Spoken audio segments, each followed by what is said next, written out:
TV spot. It features new footage, and inside of that footage, there's some fun things. But James Gunn also announced the movie is 100% done with a new behind-the-scenes photo. Superman director James Gunn has announced that work on the DCU reboot is 100% complete and shared a new behind-the-scenes photo with the Daily Planet cast. Also have some new TV spots. Mark Cassidy reports. Superman takes flight in over a month. James Gunn has announced the movie is finally locked and ready to go. The DC Studios co-CEO shared the news on social media along with a behind-the-scenes shot of some of the Daily Planet cast, including David Cornsweet and Rachel Brosnahan. Our last visual effect shot has been finished and dropped into Superman. We are now 100% done thanks to all my collaborators. It has been a joy, and for the rest of you, I can't wait for you to see the movie on July 11th. A couple of new TV spots that aired last night during the NBA Finals have now been shared online. The second is pretty lousy quality, and the guy that recorded it talks over some of it, but you can still make out quite a bit of the new footage. In addition to more of Lex Luthor expressing his disdain for the most powerful being on the planet Earth, there's an extended look at the Man of Steel versus Ultraman Stadium showdown and Clark Kent and Lois Lane interacting with their Daily Planet colleagues. Check out the spots and photo below, along with pretty cool new popcorn holders, which is only available in the UK at the moment. Okay, that's all this. That's the behind the scenes shot right there. And you get the new post. That's pretty great. That popcorn bucket. That's pretty great. I like that. That's a lot. pretty I love that it's cooking the popcorn so much. That's pretty great. That's hilarious. That's a huge bucket then, though, isn't it? Yeah, it is. I mean, that's kind of like the new thing. I think Dune kind of started it all off. Superman stars David Cornsweet. Yeah. Okay. So we know that it's wrapped. There's also rumors now about the budget, guys, because originally the budget had come out at something like, I don't know, 350 million or whatever it was, and Gunn said no, that's not true. I wish. And then the report on Hollywood Reporter or somebody's reported now it's something like 400 million. Is that including marketing, everything else too? I don't know, something along those lines. But I think that the other positive inside all this, Coy, is that the thing's tracking right now. Apparently, remember we talked about this on one of the shows, is that Snyder had heard that it was going to open at like 175 to 200 or whatever it was going to do. And then those claims were backed up recently by other box office trackers who are also saying the same thing. So it's a lot to throw at you on the first one when it comes to box office.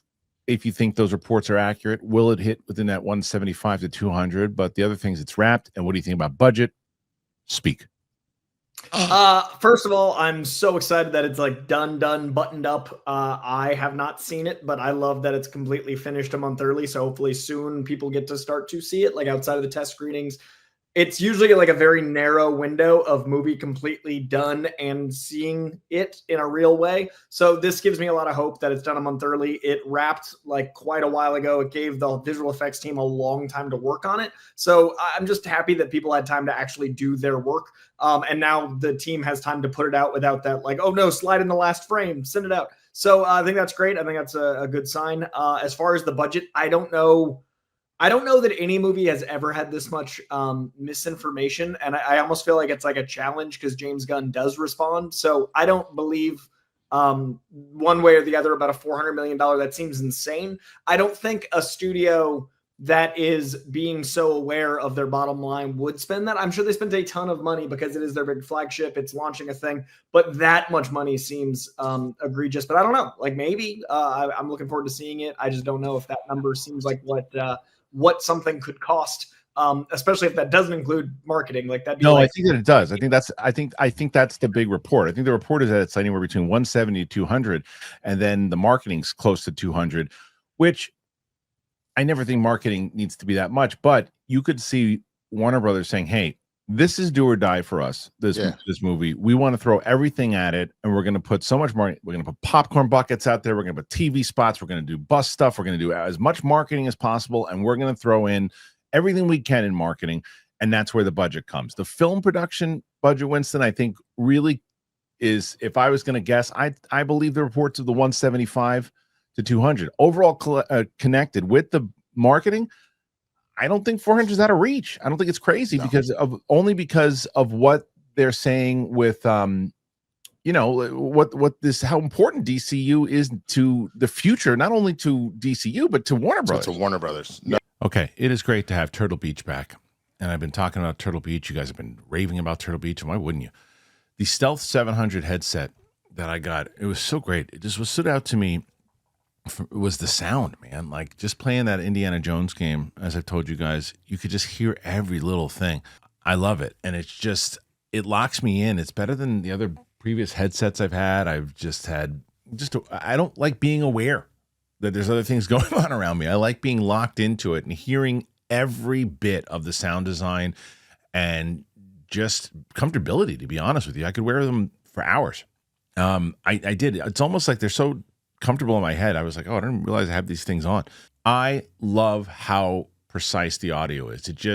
I just feel like I'm so locked into the game when I'm doing it. And it's like that feeling I get when I'm in the theater. I'm just in the world because of the sound. I love sound. You guys know that. The other thing that's great about it is the 80-hour battery. That's crazy. I mean, you don't even feel like you ever have to even charge it. The worst is you're playing something and then it just craps out on you. And you're like, oh, no. The Stealth 700, it has the industry's first ever cross-play dual wireless transmitter system. What it means is that you can seamlessly switch between your consoles and your PC with just a click of the button. It gets even better. While being connected to your console, the Stealth 700 can connect with your phone for music streaming or taking calls at the same time. Listen to your favorite songs while gaming, and it's all done with the Stealth 700. And this is the easy part. You head to turtlebeach.com, use that code Kristian for 10% off your entire order. 10% off at turtlebeach.com with the promo code Kristian. But you're going to purchase it, and then they're going to say, hey, where'd you hear about us? You say, our show. You support our show, you tell them that we sent you, and get the ultimate immersive gaming experience with Turtle Beach today. I think you go in. This is that moment where you're like, this is do or die right here. I wouldn't call myself any sort of degenerate gambler whatsoever, but I do like to go to Vegas every now and again. And occasionally when you go there, if you're on your last little bit of money, sometimes you got to just kind of up the ante a little bit. Now, you don't want to get crazy in this regard. Doing 400 just on film production would be insane. That'd be crazy. Yeah, that would be absolutely insane. But deciding, hey man, the do or die moment, go ahead and put a little bit of a larger bet out here. And I think that is kind of what would have happened. And again, 175, 200 is incredibly reasonable. Like if you think about the insanity that we were dealing with stuff at 300, 350, that made no sense and then would bomb. This is a reasonable amount of money to spend on a major summer blockbuster of one of the biggest IPs in the world that is meant to also revitalize your studio and keep you from having to sell or whatever may come out of all of that. So no, I think that's a very reasonable amount of money to spend. And I hope that's ultimately what the number is. I think that would be really responsible. Yeah, I misheard. Now that you've said with marketing for, I was hearing the right. halfway. No, I think your points were more than fair. but if it's including that, I think this is a really good double down, as you guys are both saying. But also, if this movie clears $1 billion, what a profit to kick off a studio. Right. So if it's 400 million, like 180 to 200 in production cost, and then like you both said, they need to get the word out there. This needs to be in every home. If you can come back with that strong, then we can talk about the things like, Kristian and I always do with smaller budget films to kind of fill in the studio gaps. If Swamp Thing's like 40 to 60 million, then they put 50 million behind that. It clears 100 million. It makes 250. That's another 150 profit. Like you start to kind of lift the ship back up. You've got this huge rise up if it clears $1 billion, and then you kind of sprinkle in the universe. That's a great system. Well, that's the whole point, right? And that also adds in that if it's with the market, look, the other thing is to go on what Coy did say. If it turns out that this movie was $400 million without marketing, and then they have $150 million with marketing, and you're looking at almost $600 million in general, that's a problem. I don't think that's what problem. I don't think that's what I don't think that at all. I think it's it's definitely the former. And I think that within that, then going back to the previous question about the 175 that's being rumored here, that they're doing all the tracking, that this thing starts at 175. You've got to feel confident if you're Warner Brothers right now, because you just had a look at Minecraft. Minecraft opened at less than 175, and it's poised to make close to $1 billion, if not $1 billion. You got Lilo and Stitch, which is again had a big opening, didn't do 175.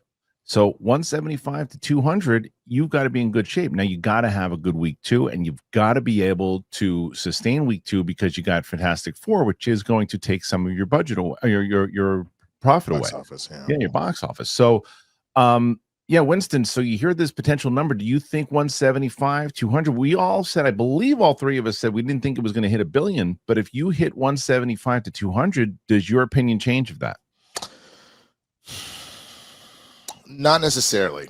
Right. The only reason why is because the real linchpin after opening box office is what does word of mouth do and what does weekend 2 do. So if you hit 175, you can hit 175 because everybody's like, it's Superman, I gotta be there.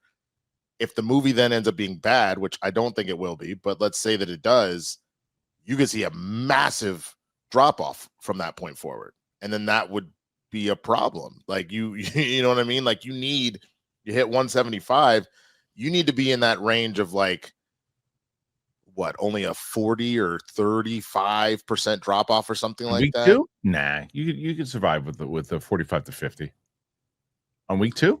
If you're trying to make $1 billion though.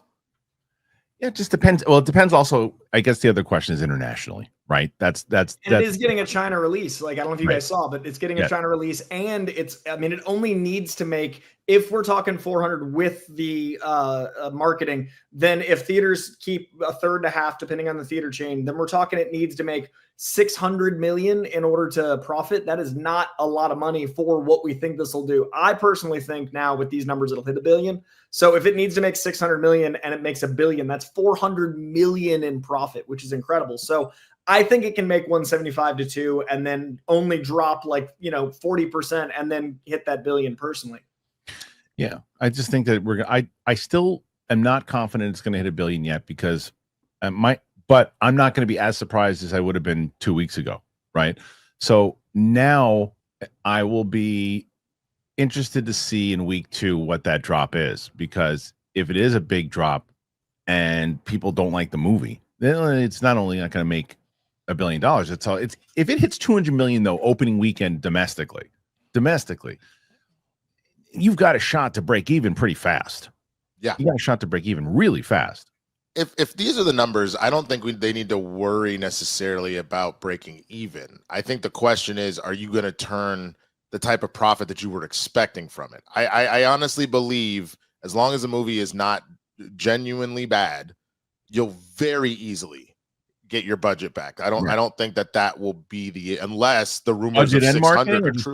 Budget And marketing. I think you'll be fine unless the rumors of 600 are true, in which case then we gotta have a different conversation. But if 1.2 billion in order to which I just can't imagine that's the case. But either way, I still think, as we've discussed many times over, if they hit 500 $600 million, they're going to be happy. Okay, let's keep going, let's do our thing. 700 and over, they're going to go, great, we're cooking $1 billion. They're popping champagne. So I ask you guys out there right now, what do you make of all of it? Do you think that this is going to be a big movie? Is it going to be $1 billion movie? Is it going to disappoint? Is it going to succeed? Put your thoughts in there. Let us know. What do you think about the fact that it's done shooting? Nothing else going on. No more reshoots. Nada. Dunsky. Put your thoughts in there. Let me know.